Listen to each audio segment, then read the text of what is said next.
Di antara ragam serat Jangka Jayabaya, salah satu versinya bercerita tentang Syekh Subakir dan peranannya dalam membangun peradaban bangsa manusia di Pulau Jawa. Hikayat Syekh Subakir ini juga tersebut dalam tulisan lontar kuno yang diperkirakan ditulis oleh Kanjeng Sunan Derajat atau setidak-tidaknya oleh murid atau pengikut beliau.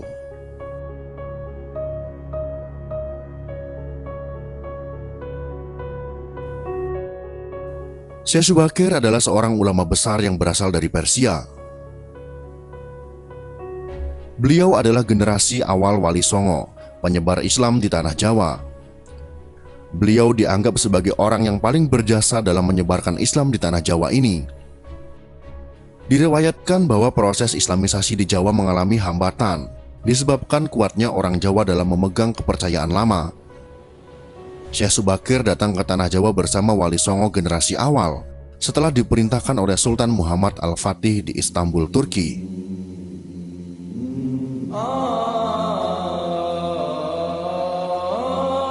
Kesembilan ulama ini mempunyai spesifikasi keahlian masing-masing. Ada yang ahli tata negara, ahli pengobatan, ahli tumbal, dan lain sebagainya. Wali sembilan ini dibagi menjadi 3 kelompok dan ditempatkan pada 3 tempat, yakni di bagian barat, tengah, dan timur tanah Jawa. Konon hambatan penyebaran Islam di Jawa pada masa sebelumnya disebabkan oleh keberadaan bangsa jin yang menempati setiap sudut tanah Jawa. Bangsa jin ini dipimpin oleh Sabdo Palon atau Kiai Semar yang bersemayam di puncak Gunung Tidar, Magelang, Jawa Tengah. Syekh Subakir yang ahli dalam ilmu batin segera melakukan pembersihan dengan menancapkan tumbal yang berupa batu hitam di puncak Gunung Tidar. Seluruh Jawa bergejolak. Seluruh bangsa jin yang menguasai tanah Jawa merasakan kepanasan yang teramat sangat, hingga mereka lari tunggang langgang menyeberang ke lautan atau menepi ke sudut terpencil tanah Jawa. Sebagian jin yang lain ada yang harus mati akibat hawa panas dari tumbal yang dipasang Syekh Subakir. Karena itulah, sampai saat ini, Gunung Tidar dipercaya sebagai pakunya tanah Jawa. Melihat hal tersebut, Sabda Palon yang telah 9.000 tahun bersemayam di puncak Tidar keluar dalam bentuk manusia, berdiri di hadapan Syekh Subakir. Setelah terjadi perdebatan, mereka segera adu kesaktian. Konon pertempuran antara keduanya selama 40 hari dan 40 malam. Hingga Sabda Palon merasa kewalahan dan menawarkan gencatan senjata. Sabda Palon mensyaratkan beberapa poin dalam upaya penyebaran Islam di Jawa. Syarat-syarat itu pun disetujui oleh Syekh Subakir. Berikut ini adalah dialog antara Sabda Palon dengan Syekh Subakir yang terjadi di atas Gunung Tidar. Dialog yang terjadi antara Syekh Subakir dan Sabda Palon ini kami sajikan dalam versi imajiner.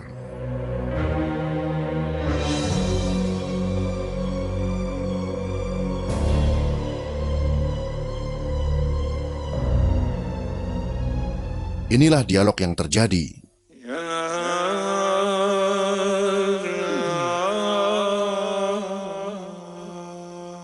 Syekh Subakir berkata, "Kisana, siapakah Kisana ini?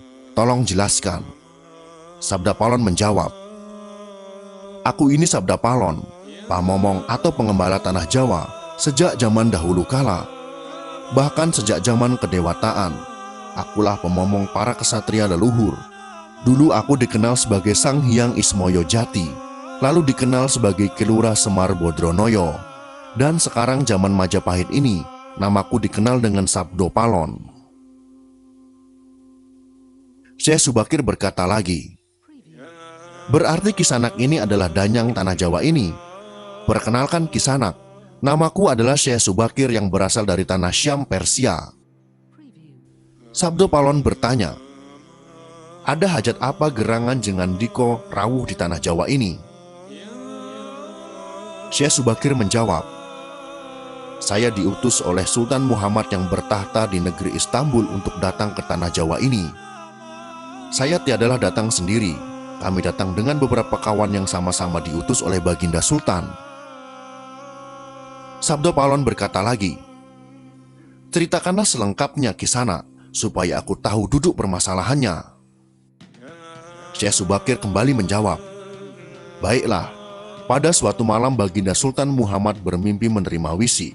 Wisi dari Hyang Akaryo Jagat, Gusti Allah Zat yang Maha Suci lagi Maha Luhur. Diperintahkan untuk mengutus beberapa orang alim ke tanah Jawa ini. Yang dimaksud orang alim ini adalah sebangsa pendita, brahmana, dan resi di tanah Hindu. Pada bahasa kami disebut dengan ulama." Sabda Palon kembali bertanya, "Jadi Jengan Diko ini termasuk ulama itu tadi?" Syekh Subakir kembali menjelaskan, "Ya, saya salah satu dari utusan yang dikirim Baginda Sultan.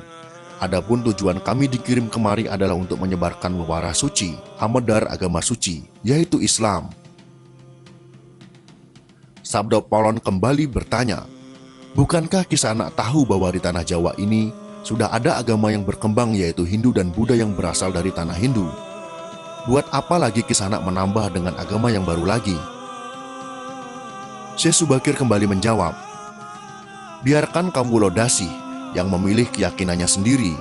Bukankah Kisanak sendiri sebagai danyangnya tanah Jawa lebih paham bahwa sebelum agama Hindu dan Buddha masuk ke Jawa ini, di sini pun sudah ada Kapitayan. Kapitayan atau ajaran asli tanah Jawa yang berupa ajaran Budi." Sabda Palon kembali berkata, "Ya, rupanya Kisanak sudah menyelidiki Kawula Jawa di sini. Memang di sini sejak zaman sebelum ada agama Hindu dan Buddha, sudah ada Kapitayan asli. Kapitayan adalah kepercayaan yang hidup dan berkembang pada anak cucu di Nusantara ini." Syekh Subakir balik bertanya, "Jika berkenan, tolong ceritakan bagaimana Kapitayan yang ada di tanah Jawa ini." Kemudian Sabda Palon pun menjelaskan, "Secara singkat kepercayaan Jawa begini. Manusia Jawa sejak dari zaman para leluhur dahulu kala meyakini ada Sang Maha Kuasa yang bersifat tan keno kinoyo ngopo. Tidak bisa digambarkan bagaimana keadaannya. Dialah pencipta segala-galanya, bawono agung dan bawono alit, jagat besar dan jagat kecil, alam semesta dan alam manusia. Wong Jawa meyakini bahwa Dia yang Maha Kuasa ini dekat. Jika dekat dengan manusia, Dia juga diyakini berperilaku sangat welas asih.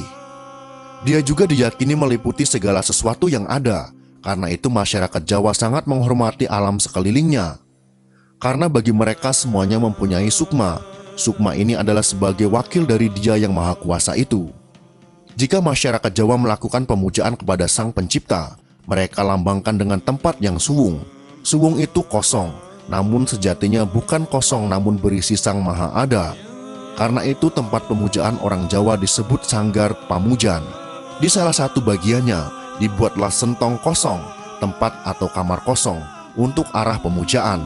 Karena diyakini bahwa di mana ada tempat suwung di situ ada Yang Maha Kuasa. Syekh Subakir kembali berkata, "Itulah juga yang menjadi ajaran agama yang kami bawa untuk memberi ageman yang menegaskan itu semua, bahwa sejatinya di balik semua yang maujud ini ada Sang Wujud Tunggal yang menjadi pencipta, pengatur, dan pengayom alam semesta. Wujud Tunggal ini dalam bahasa Arab disebut Al-Ahad. Dia maha dekat kepada manusia, bahkan lebih dekat Dia daripada urat leher manusianya sendiri. Ajaran agama kami menekankan budi pekerti yang agung, yaitu menebarkan welas asih kepada alam gumebyar, kepada sesama titah atau makhluk. Lihatlah Sang Danyang, betapa sudah rusaknya tatanan masyarakat Majapahit sekarang. Bekas-bekas perang saudara masih membara, rakyat kelaparan, perampokan dan penindasan ada di mana-mana. Ini harus diperbaharui budi pekertinya." Sabda Palon kembali menjawab, "Aku juga sedih sebenarnya memikirkan rakyatku. Tatanan sudah bubrah. Para pejabat negara sudah lupa akan dharmanya. Mereka saling sikut untuk merebutkan jabatan dan kemewahan duniawi. Para pandito juga sudah tak mampu berbuat banyak. Orang kecil salang tunjang mencari pegangan. Zaman benar-benar zaman edan." Syekh Subakir kembali berkata, "Karena itulah mungkin Sang Maha Jawata Agung menyuruh Sultan Muhammad Turki untuk mengutus kami ke sini. Jadi wahai Sang Danyang Tanah Jawa, izinkanlah kami menebarkan wewara suci ini di wewengkon kekuasaanmu ini." Sabda Palon pun menjawab, "Baiklah jika begitu, tapi dengan syarat-syarat yang harus kalian patuhi. Syekh Subakir pun bertanya, "Apa syaratnya itu, wahai sang danyang tanah Jawa?" Sabda Paulon menjelaskan, "Pertama, jangan ada paksaan agama, dharma, atau kepercayaan. Kedua, jika hendak membuat bangunan tempat pemujaan atau ngibadah, buatlah yang bangunan luarnya nampak cakra atau gaya Hindu Jawa, walau isi dalamnya Islam. Ketiga, jika mendirikan kerajaan Islam, maka ratu yang pertama harus dari anak campuran. Maksud campuran adalah jika bapaknya Hindu, maka ibunya Islam. Jika bapaknya Islam, maka ibunya harus Hindu. Keempat, jangan jadikan wong Jawa berubah menjadi orang Arab atau Parsi. Biarkan mereka tetap menjadi orang Jawa dengan kebudayaan Jawa, walau agamanya Islam. Karena agama setahu saya adalah dharma, yaitu lelaku hidup atau budi pekerti. Hati-hati jika sampai orang Jawa hilang Jawanya, hilang kepribadiannya, hilang budi pekertinya yang adiluhung, maka aku akan datang lagi. Ingat itu, 500 tahun lagi jika syarat-syarat ini kau abaikan, aku akan muncul membuat goro-goro." Syekh Subakir pun menjawab, "Baiklah, syarat pertama sampai keempat aku setujui. Namun khusus syarat keempat, betapapun aku dengan kawan-kawan akan tetap menghormati dan melestarikan budaya Jawa yang adiluhung ini. Namun jika suatu saat kelak karena perkembangan zaman dan ada perubahan, maka tentu itu bukan dalam kekuasaanku lagi. Biarlah Gusti Kang Akaryo Jagat yang menentukannya."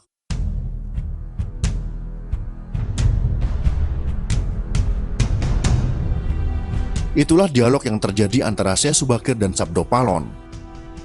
Video ini jangan kita telan mentah-mentah, akan tetapi ada hikmah dan pesan yang dapat kita ambil dari dialog tersebut, bahwa penyebaran agama Islam tidak pernah dilakukan dengan paksaan di tanah Jawa, serta tidak membuang adat dan kebudayaan yang telah ada dan dijalankan oleh masyarakat Jawa, asal tidak bertentangan dengan agama.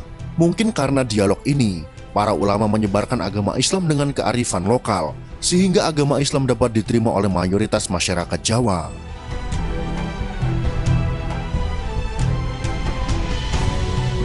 Jika kalian suka dengan video ini, silakan berikan jempol ke atas. Dan jika kalian menganggap video ini bermanfaat, maka bagikanlah untuk teman-teman Anda yang lain.